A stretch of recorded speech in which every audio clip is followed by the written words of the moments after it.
Oke guys, jadi kalau kita tadi udah bongkar indoornya dan kita udah tahu dan mengerti spare part apa aja yang di dalamnya dan apa aja fungsinya, sekarang kita coba bongkar outdoornya. Oke, let's go.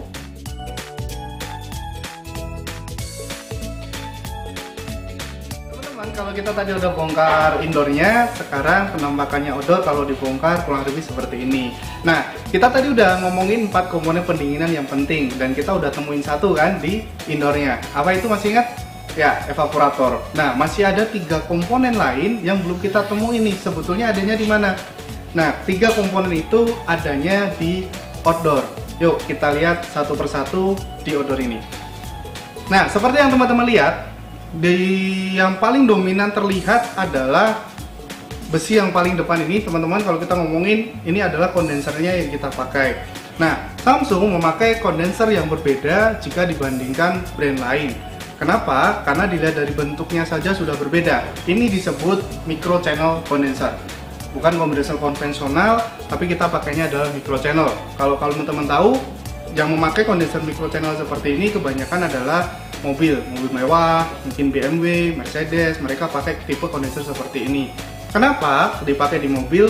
Karena memang dia bisa bertahan dalam kondisi yang ekstrim, panas, debu, kemudian mungkin kena batu, kerikil, dan dia lebih tahan dan dia sangat tahan lama jika dipakai untuk iklim yang memang keras ataupun memang dia di suhu yang tinggi ataupun rendah.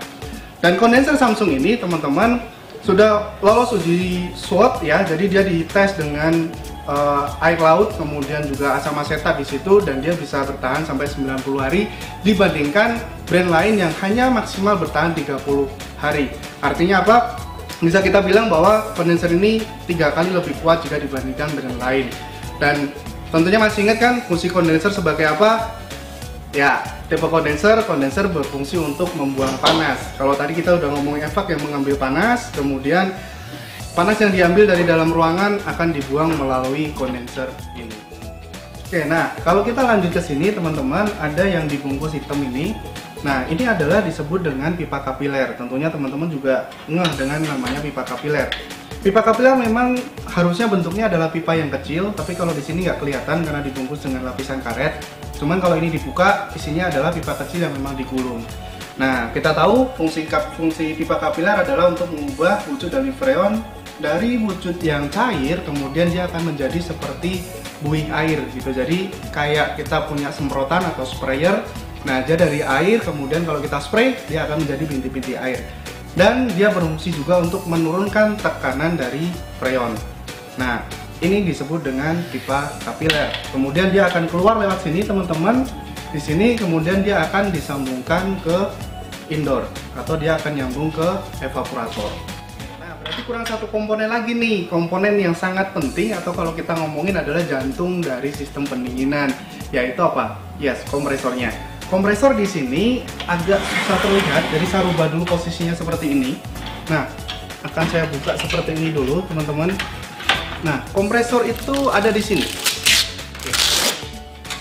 Dia diselimuti dengan peredam lah ya, kalau kita sebutnya peredam di sini ya, untuk meredam suara dari si kompresornya itu tadi.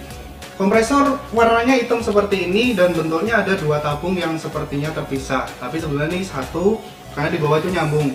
Kita nggak bisa potong ini karena dia dijahit dan dia memang sangat kencang sekali. Jadi ini bentuk dari kompresor, teman-teman.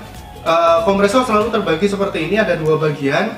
Kalau kita ngomongin rotor, kemudian egg pool. Nah, egg pool itu ada di mana letaknya? Egg pool ada di dalam sini, di dalam bagian yang besar ini, yang kemudian dia dapat si soketnya ini.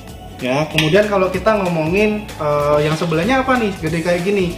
Nah, ini disebutnya adalah akumulator. Nah, akumulator itu fungsinya untuk apa? Akumulator itu fungsinya adalah kita harus tahu bahwa untuk bentuk freon yang boleh masuk ke kompresor itu adalah harus bentuknya dalam wujud gas, tidak boleh dalam wujud yang cair. Nah, akumulator ini yang mengatur atau dia membantu memfiltrasi bahwa agar wujud freon yang masuk ke kompresor itu benar-benar dalam wujud yang gas. Kalau semisal dia masuk dalam wujud yang cair, maka itu berbahaya bagi mekanikal dari si kompresornya. Ini fungsi dari si akumulator. Nah, kalau kita lihat di sini teman-teman, fungsi dari kompresor itu sendiri memang untuk mensirkulasikan freon. Nah, kalau kita ngomongin di sini, maka ada soket di sini, kemudian ada satu komponen di sini. Ini yang disebut kalau kita ngomongin adalah triple protector. Oke, triple protector tentu masih ingat ada 3 hal yang dilindungi: kondensor, kompresor, kemudian adalah di PCB-nya. Nah, untuk yang kompresor, triple protectornya bentuknya seperti ini. Inilah yang memproteksi dari kompresornya. Dia akan mendeteksi apakah kompresor itu bekerja dengan tegangan yang baik atau tidak, apakah kompresor itu overheating atau tidak. Nah, komponen ini yang mendeteksi, kemudian dia akan berkomunikasi dengan si PCB-nya. Gitu. Jadi sangat aman. Jadi kalau semisal kompresor kita kena tegangan yang rendah pun ataupun yang sangat tinggi, ada proteksinya. Kita sudah lihat kompresornya teman-teman dengan triple protectornya atau kompresor protektor yang di sini. Sekarang kita lihat ke atasnya ya. Ini adalah PCB inverter. PCB inilah yang mengatur kinerja dari kompresor. Bentuknya seperti ini teman-teman ya. Kalau dari belakang dia seperti ini. Nah, PCB ini yang mengatur kinerja dari inverter. Kemudian PCB ini kontak dengan di indoor. Lewat mana? Lewat terminal sini. Ya, jadi di sini ada terminal untuk listrik, kelistrikannya atau input sumber arusnya. Kemudian di sini ada satu terminal lagi, disebutnya adalah terminal untuk communication. Jadi PCB ini bisa berkomunikasi dengan PCB indoor. Seberapa kemudian pendinginan yang dibutuhkan, bagaimana speed variabel yang dibutuhkan, maka dia akan mengatur lewat si PCB ini. Nah, proteksi kemudian jika terjadi tegangan yang tidak stabil atau mungkin dia bisa membahayakan bagi PCB, dia juga akan mendeteksi sama seperti yang terletak di indoor.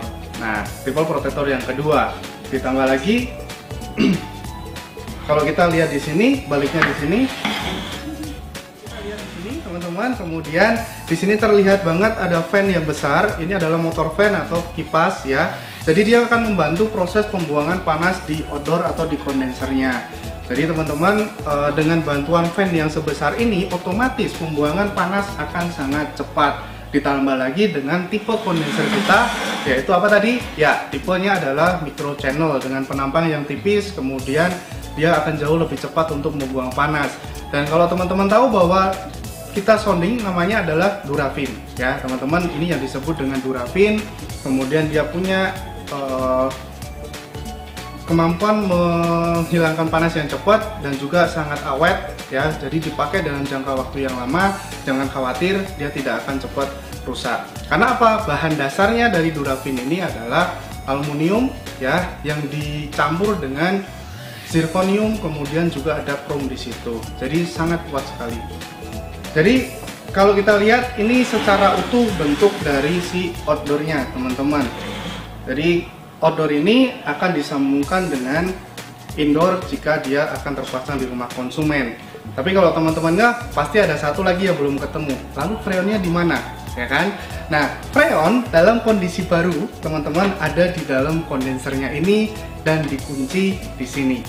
Jadi kalau teman-teman AC baru itu sudah terdapat freon di dalamnya, biasanya dia disetting untuk pipa 5 meter kurang lebih. Jadi freon dikunci di sini. Kalau ini sudah terpasang ke instalasi, maka ini bisa dibuka kerannya, maka si freon itu akan baru masuk ke instalasi. Dan dia akan berada di seluruh sistem untuk instalasinya. Jadi kurang lebih seperti itu teman-teman kinerja dari indoor dan outdoor. Jadi mereka disambungkan lewat koneksi pipa, kemudian disambungkan lewat koneksi di PCB-nya. Ada komunikasi di situ, ada arus di situ, kemudian sistem proteksinya juga ada di outdoor, di PCB maupun di kompresornya. Jadi jangan khawatir, AC kita sangat bagus, kemudian kecepatan pendinginannya baik, kemudian proteksinya juga luar biasa. Teman-teman, sudah kita lihat semua komponen dari indoor dan outdoor.